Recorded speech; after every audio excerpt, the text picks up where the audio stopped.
Bienvenue, chers téléspectateurs, téléspectatrices de la télévision rwandaise et surtout bonne journée de libération en ce jour où le Rwanda célèbre 29 ans de libération, après surtout libération qui également signifie le début d'un nouveau Rwanda. Voilà pourquoi ce journal sera consacré essentiellement à cette journée de libération du Rwanda où dans différentes parties du pays aujourd'hui, après le joug que le Rwanda a traversé, joug de mauvaise gouvernance, de divisionnisme, le chef de l'État Paul Kagame a exhorté à la jeunesse rwandaise qui doit prendre le flambeau pour ce qui est de l'avenir, à prendre ses responsabilités pour assurer un Rwanda prospère pour les générations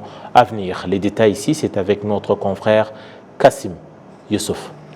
Au cours de la fête pour célébrer les réalisations acquises depuis la libération du pays organisée à Kigali Convention Center dimanche soir, le président de la République, Paul Kagame, est revenu à la longue histoire que le Rwanda a vécue, soulignant que le 1er juillet, le Rwanda a acquis son indépendance, mais que la gouvernance de cette époque a choisi de la restituer à ce que la leur avait accordé.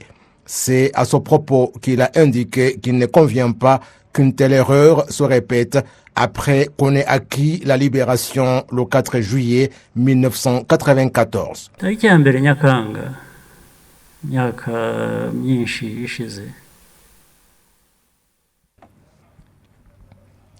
1er juillet, il y a de nombreuses années, cela s'appelait que nous avons acquis l'indépendance.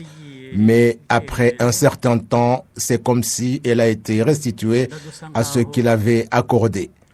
Le 4 juillet, c'est que vous appelez la libération. Voulez-vous la restituer ou les gens seraient prêts à faire des choses plus difficiles pour garder cette libération entre nos mains? C'est un choix. Vous devez choisir comment vivre. Si vous voulez vivre dans des mauvaises conditions, vous vivrez ainsi, puisque vous savez que quelqu'un qui veut vivre dans des mauvaises conditions ne souffre jamais.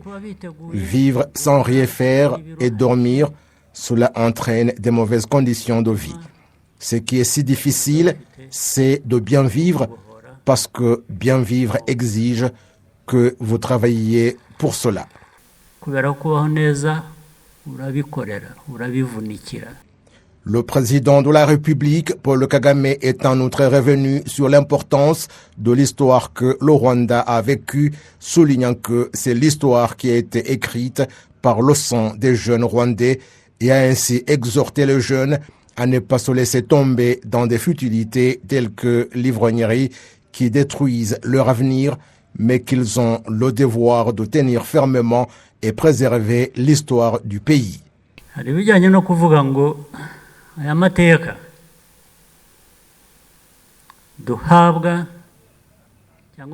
Il y a cette chose concernant l'histoire dont nous nous souvenons le 4 juillet qui a été écrite par le sang des personnes. C'est pourquoi elle ne peut pas être effacée par l'autre histoire écrite à la plume. C'est bien de vous le dire, car la plupart d'entre vous ici êtes jeunes. Je pense que beaucoup d'entre vous ici et partout dans nos pays, ceux qui ont entre 18 et 30 ans sont nombreux. Ceux qui ont écrit cette histoire par leur sang étaient dans cette tranche d'âge.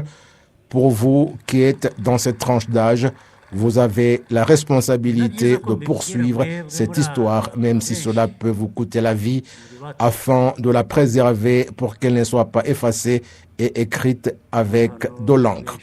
Entre l'âge de 18, 30 jusqu'à 40 ans, vous devriez le faire de la même manière que les personnes qui ont écrit cette histoire de la libération dont nous nous souvenons aujourd'hui.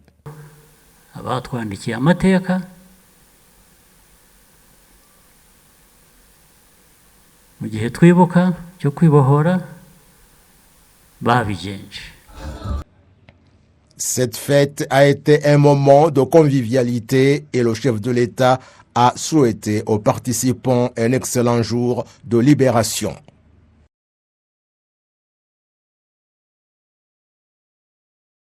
Merci beaucoup à Kassim Youssouf, toujours au même chapitre de l'anniversaire et la commémoration du jour de la libération du Rwanda en cette journée de célébration de libération nationale. Le chef du gouvernement, le Premier ministre, le docteur Edouard Ngirente, se trouve dans le district de Rubavu. Il visite différentes infrastructures de développement qui entrent dans le cadre de la libération nationale. Il s'agit du village modèle de Muhira, en secteur de Rugerero, dans le district de Rubavu. L'inauguration officielle a eu lieu donc en cette journée du 4 juillet 2023. Ce village modèle est habité par 120 familles qui vivaient dans la pauvreté et dont les habitations avaient été détruites lors des dernières catastrophes naturelles ayant frappé l'ouest et le nord du pays. Dans ce village modèle, rien n'a été laissé au hasard. Diverses infrastructures y ont été construites pour aider ces personnes à mieux vivre dans leur quotidien. Parmi ces infrastructures, il y a un orphelinat pouvant accueillir jusqu'à 180 enfants, un marché moderne, un hôpital, des élevages de la volaille et de fruits et des légumes.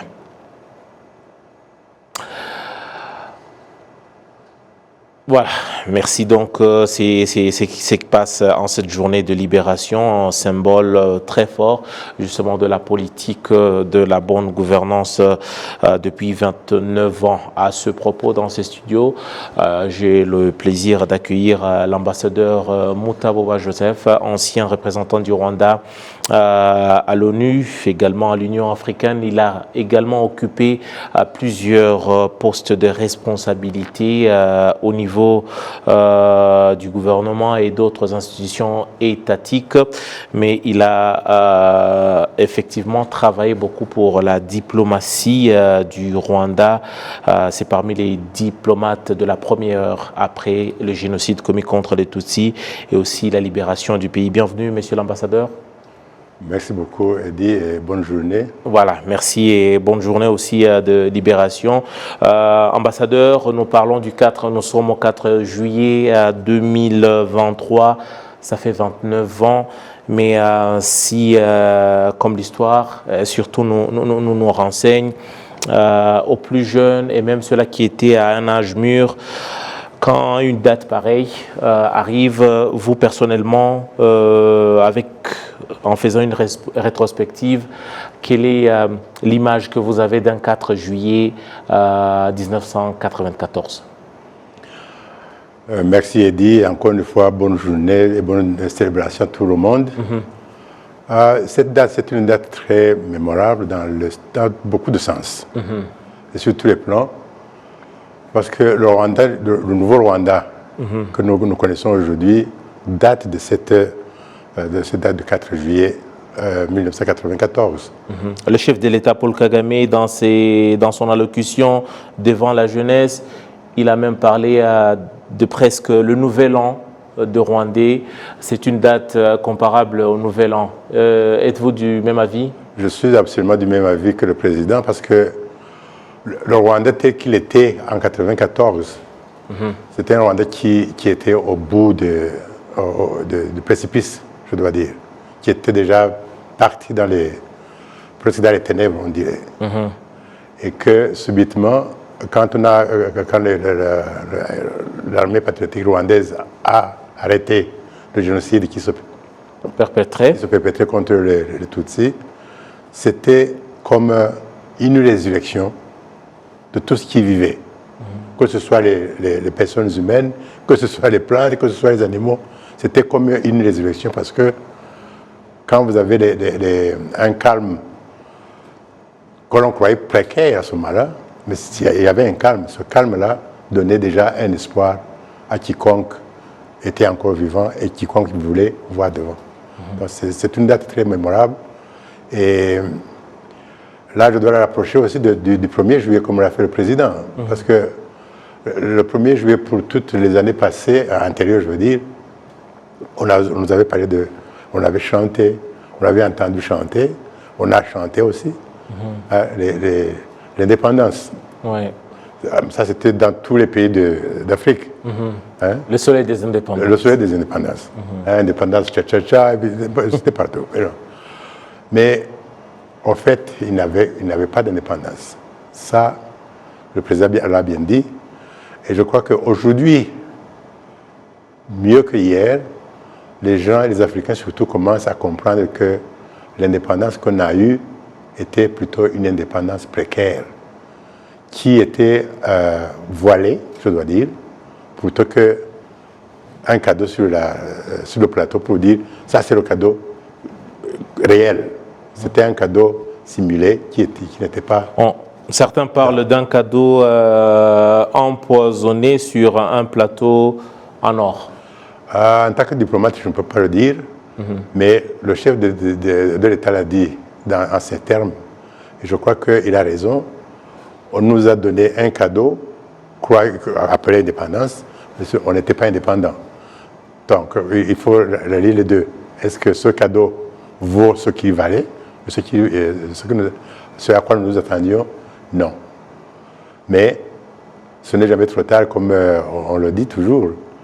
Cette indépendance doit être acquise. Les gens doivent travailler pour ça. Justement, ça c'est du côté de l'intérieur du pays. Tout était urgent, tout était prioritaire. Par quoi est-ce qu'il fallait commencer? D'abord, il fallait apaiser les esprits et apaiser les Rwandais. Les réconforter d'une façon ou d'une autre. Ça, c'était quelque chose qui avait manqué. L'unité des Rwandais était brisée complètement. Il n'avait ni paix, ni sécurité. Donc, tout était complètement au rabais. Alors, il fallait que le Rwandais commence déjà à se sentir protégé. Ce sens de protection, à lui seul, pouvait donner espoir aux gens. Ah, voilà. Le FPR a sauvé les gens qui étaient en train de te tuer. Et le message était soyons un, nous sommes un. L'unité a été sur la bouche de tous les dirigeants. Ce n'était pas facile, mais il fallait commencer par chanter, composer et chanter une chanson qui devait être populaire. C'était l'unité nationale. Déjà, il y a une partie de la population qui avait fui le pays. Il y a également d'autres Rwandais qui étaient traqués, qui étaient cachés ça et là, notamment dans la ville de Kigali. J'aimerais bien, parce que je vais vous garder avec nous, mais je vais vous proposer un reportage de notre confrère Jean Damascène Manishimwe.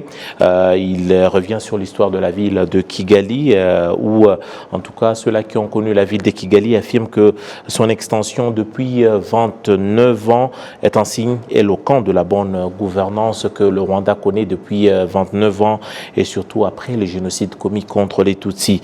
Ces derniers estiment également que c'est sur la base de cette bonne gouvernance que ce développement va continuer à se bâtir et surtout à s'étendre, à s'accélérer dans le futur.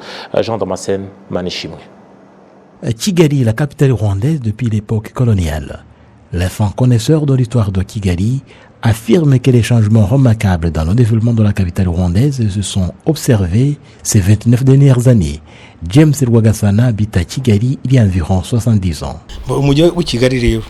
Ni hara centre ville kuri plateau ukagenda ukagera kuri 40. La ville de Kigali ne comprenait que le centre-ville, Nyamirambo jusqu'au terminal des bus, le quartier de Muhima, Kicukiro, les autres villes salésiennes, actuellement l'école polytechnique, le quartier de Remera, une partie de Nyarutarama, une partie de Gatenga et de Gikondo, et vous revenez encore sur le plateau du centre-ville. C'est cette partie qui était habitée.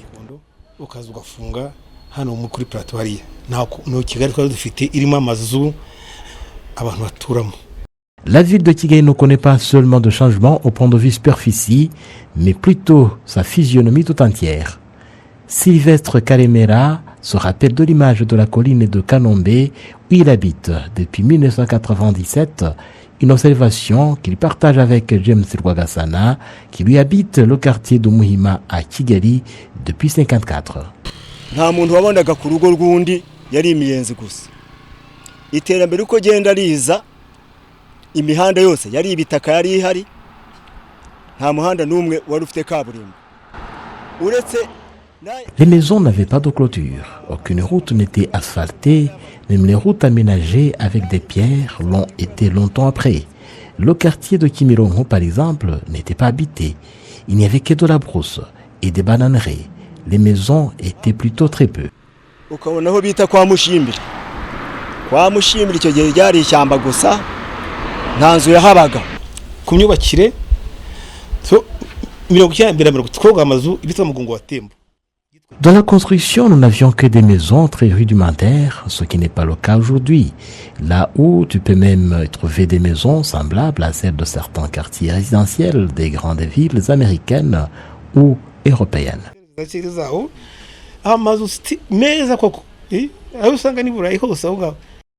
Si la salubrité de Kigali laissait beaucoup à désirer, contrairement à la situation actuelle, si les maisons rudimentaires ont cédé la place aux étages modernes, si les infrastructures de base se sont améliorées, cela n'est pas le fait du hasard, mais plutôt le résultat d'un travail considérable qui a exigé le concours de tout un chacun.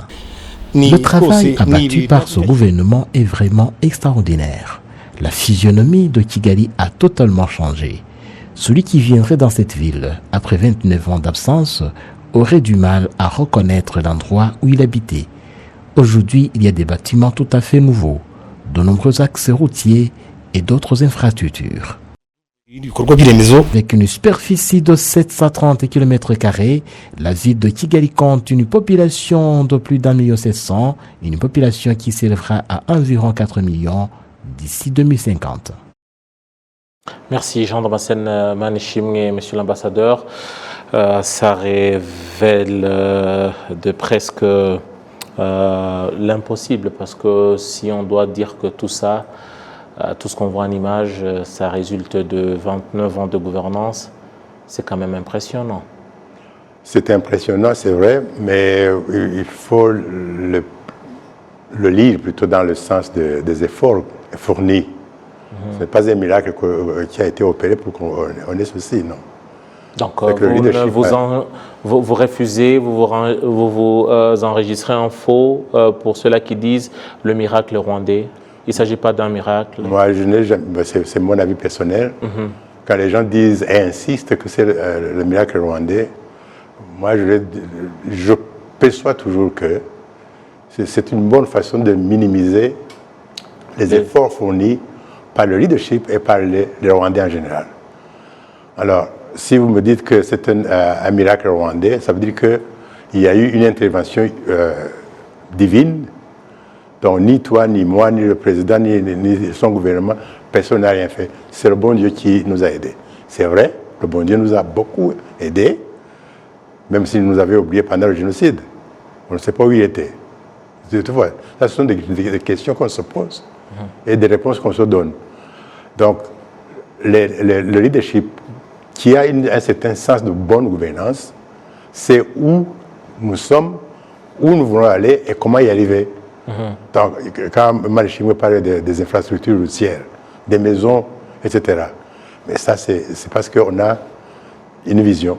On avait un sens de développement pour dire l'image d'un pays, l'image d'un développement d'un pays se traduit à travers les infrastructures routières, à travers les infrastructures des immeubles, etc. Donc, pour vous, il s'agit de la somme des efforts et de la volonté d'un peuple. Absolument. Plutôt que d'un miracle. Absolument. Et il faudrait que ça continue comme ça. Parce que si on croit que le bon Dieu ou quelqu'un d'autre viendra faire ça à notre place, rien ne se fera et rien ne se ferait. Voilà. Quand on parle de la suite maintenant des événements, il y a ce que fait le gouvernement aujourd'hui, le leadership du pays, mais il faudra également penser à l'avenir. Mais avant d'y arriver, tout de même, nous voyons à quoi ressemble Kigali. Kigali qui est donc le miroir du développement du Rwanda. Quand j'ai dit miroir, c'est aussi comment on observe le Rwanda. Et quand on observe le Rwanda, c'est également de l'extérieur. 29 ans qui viennent de s'écouler.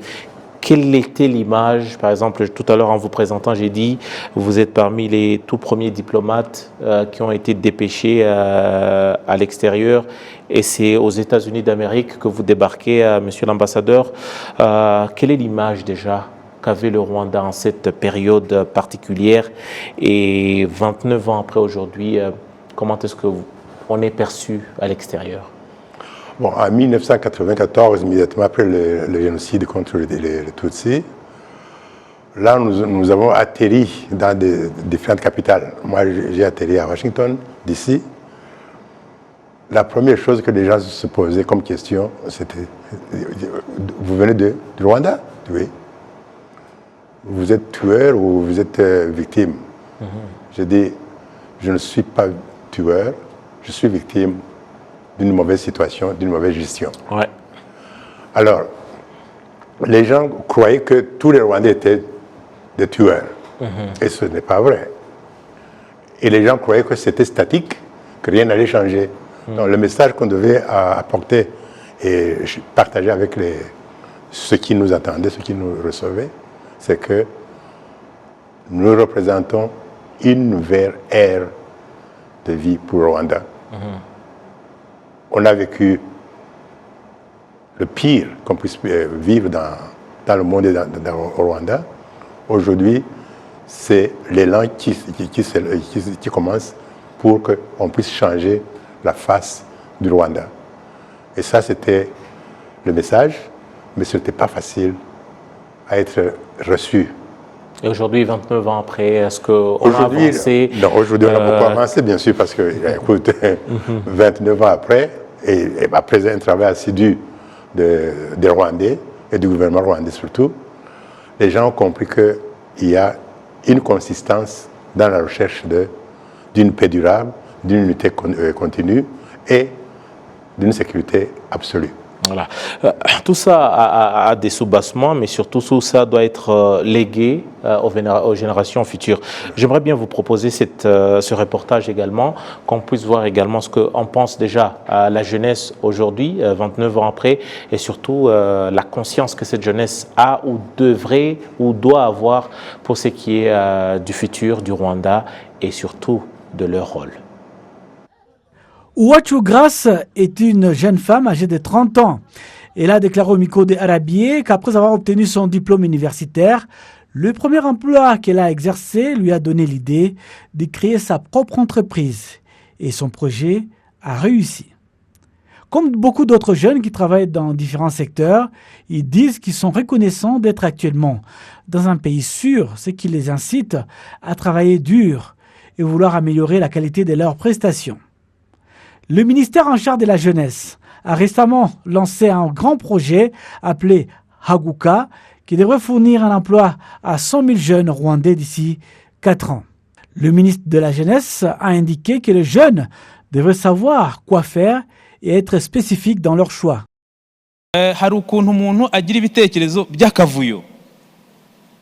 Des fois, les gens ont des idées dispersées, c'est-à-dire ils ont du mal à prendre une option et s'y maintenir. Ils attendent parler de ICT, de nouvelles technologies, eh bien, ils se lancent dans les nouvelles technologies. Après, ils entendent parler du secteur agricole, ils changent de cap. Et puis, ils voient qu'un individu a prospéré dans la musique, ils se lancent dans la musique. Mais pour réussir, il faut être spécifique, spécialiste dans un domaine et s'y maintenir.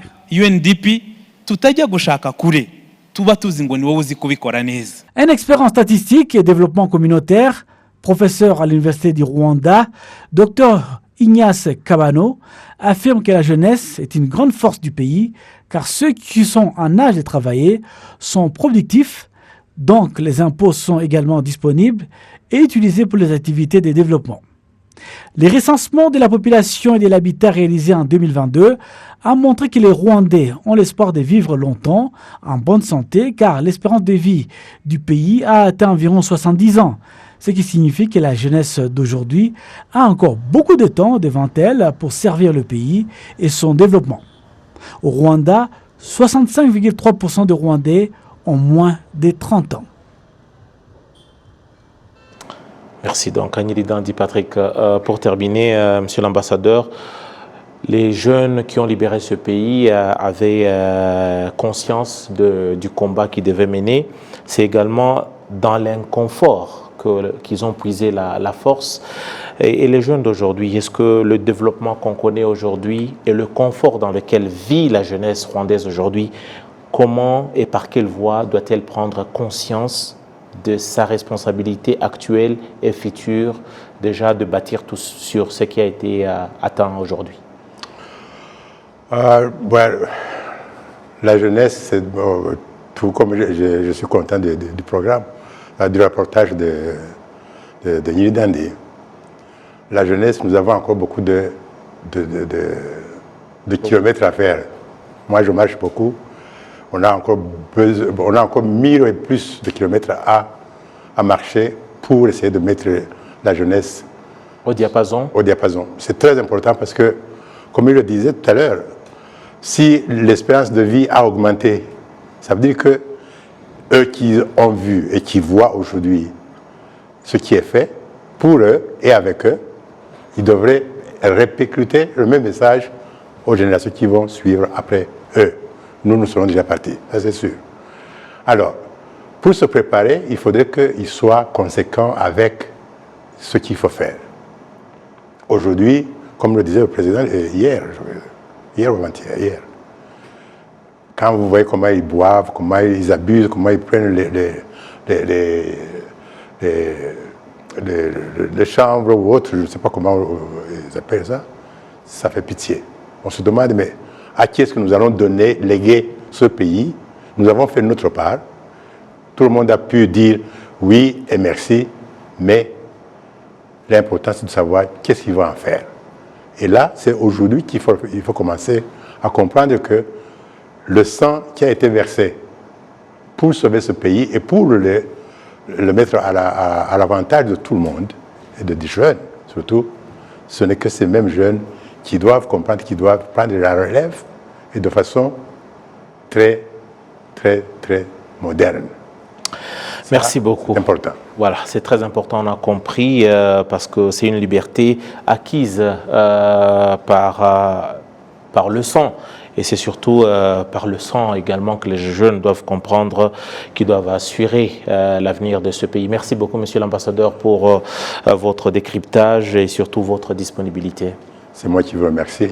Voilà, merci également à toutes les équipes au niveau de la régie, des équipes conduites par Karangwa Janvier Mourenzi. À mon nom propre, je vous dis grand merci. Restez bien fidèles au programme de la télévision rwandaise. Quant à moi, j'aurai tout le plaisir de vous retrouver prochainement pour une nouvelle édition. Au revoir.